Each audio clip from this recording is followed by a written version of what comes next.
You can do this next bit. Oh, thank you. Dr. Dixon. She's got a ring to it. Right, King Charles today signalled his support for a research into the monarchy's links with the slave trade for the first time. Yeah, an American historian recently unearthed a document revealing one of his predecessors had shares in a transatlantic slaving firm. Oh, the document, which dates from 1689, shows a transfer of £1,000 of shares from King William III to the Royal African Company. All right, so what do we make of it all? Let's talk to royal historian and our very own broadcaster, Rafe Heydel-Mankoo. Rafe, good to see you. Good to see you, look, Doctor. Thank you. I have to say, when it came out that there may be links between the royal family and slavery, dating back 500 years, I'm not remotely surprised. Yes, we have to remember, of course, at the time this document came out, of course, we were still burning witches at the stake, you know. Exactly. These were very unenlightened times. But, you know, the king is in a very unenviable position. It's important to remember, of course, His Majesty isn't just King of Britain. He's King of 13 other Commonwealth realms. Several of those are Caribbean nations where the issue of slavery and reparations is very emotive and very powerful. The United Kingdom and Germany are together providing leadership to See if we can reduce the sound on that a little bit, Rafe.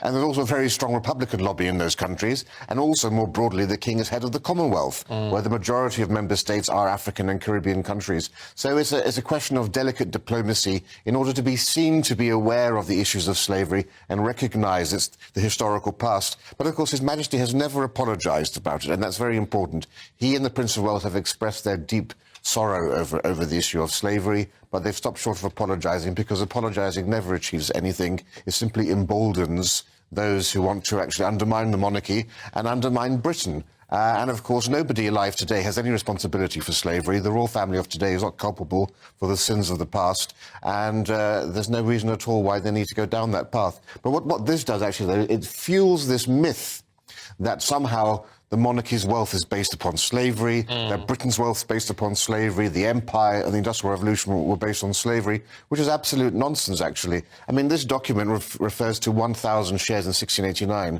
That is about £163,000 today. That was pocket change for King William III. We're not talking about vast sums of money.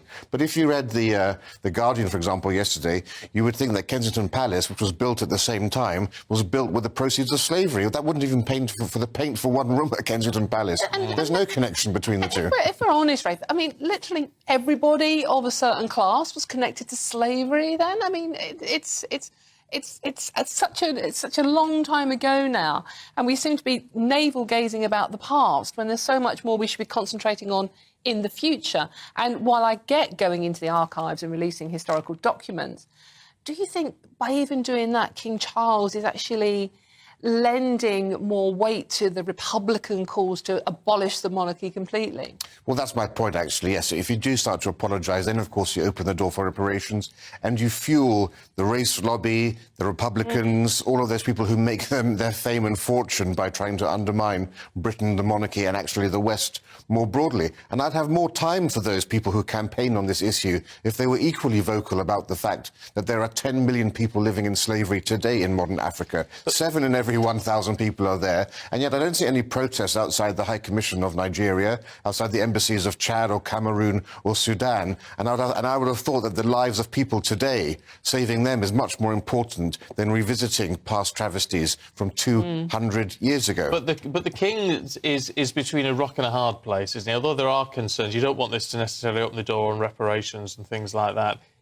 Because this is all down to, you know, he granted access to a research into Royal Archives and all the rest of it. If he hadn't granted that access, then there would be claims of just trying to cover it up, wouldn't there? So, I mean, he sort of had to allow this person to do the research. Well, yes, and I have to say, of course, as a historian, we want to have full access. You know, historians love the idea of being able to go into archives, as long as there's no ulterior motive behind those who are actually doing the research. And that's a lot of the problem around this debate. You have a huge amount of historical ignorance between a lot of the loud voices on this issue on the one hand, but there's a great degree of historical deceit and obfuscation by academics as well, trying to portray, as I said before, that the monarchy is somehow built upon upon the proceeds of slavery, when, as we know, at the time, say 1770, the peak of the slave trade, around 3% of Britain's capital formation was involved in slavery. That's equivalent to the beer industry, hops and barley and brewing. No one has said that beer actually fueled the Industrial Revolution or the wealth of the monarchy, and yet it was the same amount of slavery. Rafe, we're out of time. However, I just want to ask, because it's the 7th of April, isn't it? On the 6th of May, so we've got a month to go to the coronation. Are you gearing up for it? I can't. Yes, I'm getting my beauty lotion on because I won't be getting much sleep over that period, and God knows I need a lot of it, don't I? Have you got your invite? Well, my friend actually designed the invitation, and I was very pleased to see that. And yet, I don't know if he's got the invite, even though he designed it. So. Oh wow! Oh well, there you go. Oh my gosh! Rafe, really good to see you. Thanks very much indeed.